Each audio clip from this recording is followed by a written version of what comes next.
Hi there, Annette Bridges here, day 5 in the Anyone Can Do 10 program. Today is called 5 Rights Friday, and Monica Satterwhite is here with Way Out Wellness, and she's going to walk me and you through this, as I have never done this stuff before.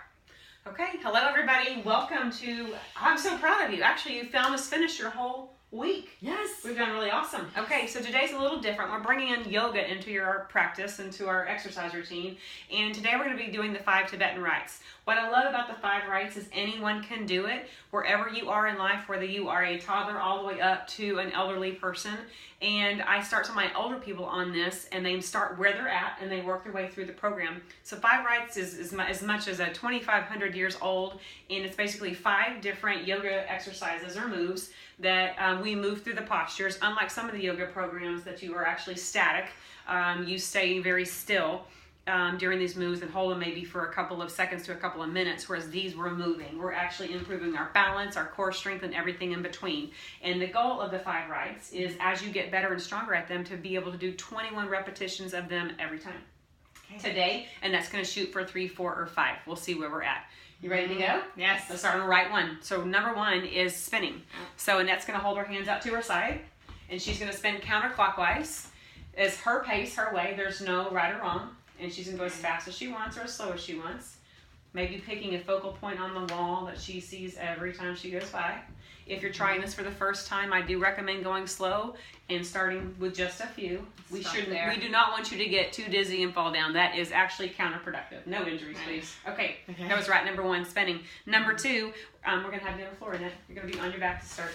Working these deep core muscles, low back, abdominals. So Annette's going to lay down. I don't know where I'm at.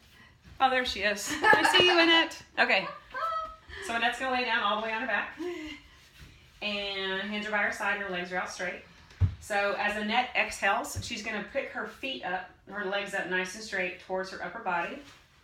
And she's going to tuck her chin in and breathe out. There you go. Inhale, laying everything back down nice and slow. There you go. Exhale, bringing it all in. So if you've got a low back issue or weakness in the core, you may need to bend your, like Annette, you may need to bend your knees to get everything up. As you get stronger and progress, you can definitely go straight legs. Another progression would be maybe doing 1 leg at a time. It's whatever practice works for you. This is truly about progression. It's not about perfection. So baby steps. Okay, and that's done enough of those. She's tired, I can tell. Alrighty, from there, Annette's going to get on her knees. If, like me, getting on your knees is really hard to do, then you can bundle up several pillows, mats together, and put them under your knees to make it a little easier for you. Alrighty, there she is. Okay, so what Annette's going to do is she's going to put her hands in her back pocket. Alrighty, and as she inhales, she's going to open up that chest and look up. Open up those shoulders. And then as she exhales, she's going to tuck everything back in. Good. Then inhale, opening up the shoulders and the chest, really taking a deep breath. This is so much about breathing. And then exhale, blowing it out. Awesome. Inhale, open up. Another great hip opener as well. We have a tendency to sit too much during the day and everything's closed off, so this is great for shoulders and hips. Okay. Right, number 3. Moving on to number 4. So now Annette's going to be on the floor. Easier to be off the mat. Oh, yeah. So sitting with your feet in front of you. Alrighty. Okay. So sitting up nice and tall, her hands are going to be by her side. And Annette's going to do what we call in Texas a booty scoot. So Annette's going to slide her hips towards her feet. Feet are going to come onto the floor. There you go. Lift those hips up into a tabletop. There you go. And slide back down. And she's going to sit up nice and tall every time. Good. Again. Also, Annette, slide back down. Very good. Strengthening for the shoulders, for those angel's wings, opening up the hips. Good for the thighs. Awesome, Annette. That was right number 4. Okay. Now we have our last right. So Annette's going to be face down on her hands and feet. Okay. Might get her mat back.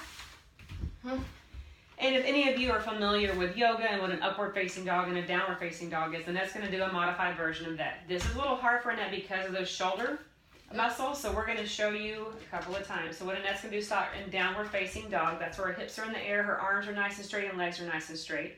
Then she's going to slowly pivot forward, dropping her hips and looking up.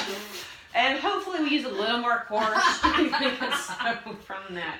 Try again. Too good. That was awesome. Try again. There we go. Hips up, nice and slow. Come down, look up, and stay right there. Open. Awesome. Back up. I gotta do my knees. That's great too. As you get stronger, you'll be able to come down to more of a chaturanga where you're like sliding through this pose. But right now it's about doing the pose, getting it done, wherever you're starting your way. And so that is the 5th right that Annette has just done. So awesome, guys. We worked through a whole week. So trying to do 5 of these at a time, or just whatever I can? I think for you, it's however many you can. Shoot for 5 for every day. And this is a great thing, maybe on your weekend days that we don't have anything done. This would be a great one to practice because it requires no equipment. Yeah. And then you will notice as you get stronger, you can do so many more things. Yeah. Balance, strength, shoulder strength. It's all good, girl. All right. So awesome. We're going to be doing repeating and adding and doing things each week. So hopefully I'll look more coordinated and get better as I go. I'm sure I'm going to get stronger. Absolutely. The way it works, Absolutely. So come join us on the journey, or Annette's journey, and be her little support group because she's going to support you right back. Yes, please join me. I need the accountability, and I am going to be there for you too. So thank you so much, Monica, for helping us. Awesome. Talk to y'all later. Bye. Bye.